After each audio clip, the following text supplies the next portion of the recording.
constraint-based sketching, Tangency.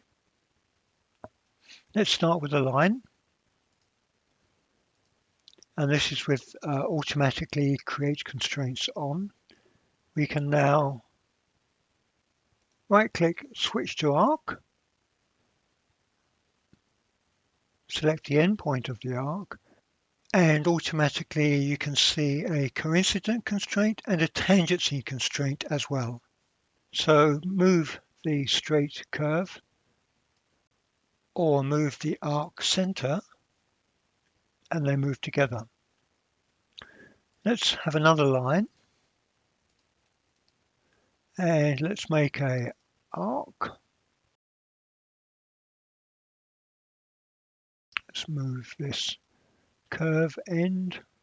Let's move to center. As you can see, it's unconstrained, difficult to control. But if you make these tangent, you've just made the curves tangent. What that means is that no matter what I do with that arc, it's always tangent to the curve. But what's not happening is we've not got the two curve ends connected. So a coincident constraint is needed between those. Select either as the target and the opposite one, the other one, as the anchor. And now we have a curve end coincident and tangent constraint. So again, moving the curve, moving the straight curve, the two are connected.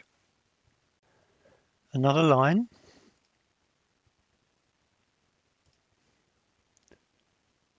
Let's attach an arc. And this time, choose the arc when the graphical helper shows a tangency.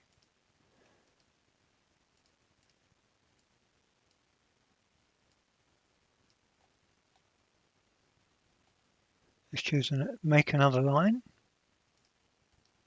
This time we'll use the tangent arc.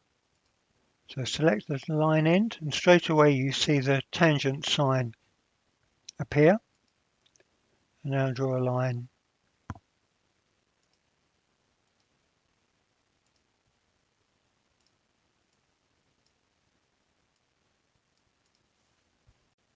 Let's delete all those.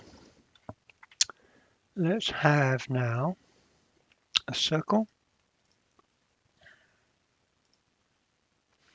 another circle, and we'll use the tangent command. You'll see the helper graphic. Let's have another one.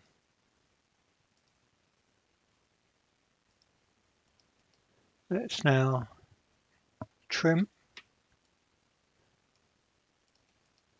And what have we got? If we double click, this is always a useful check. If you double click on a profile, you'll get all this, everything selected, and you'll get squareness and you'll get tangency shown. So that's really very helpful at times.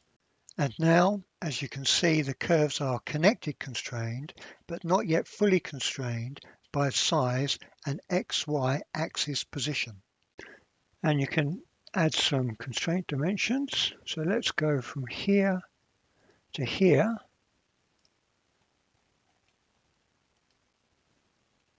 And let's see what changes I can make. Well, first of all, I think I'm going to have a radius and another radius dimension. And let's make these sensible numbers. So 22, 10. Let's fix a point. And let's see what I can do. So what this is demonstrating is that the 60 dimension, it's a constraint. So the shape adapts to the horizontal constraint of 60 between the two lobe outer radii. And it's just turned fully constrained as the center of the R25 is now coincident on the x-axis.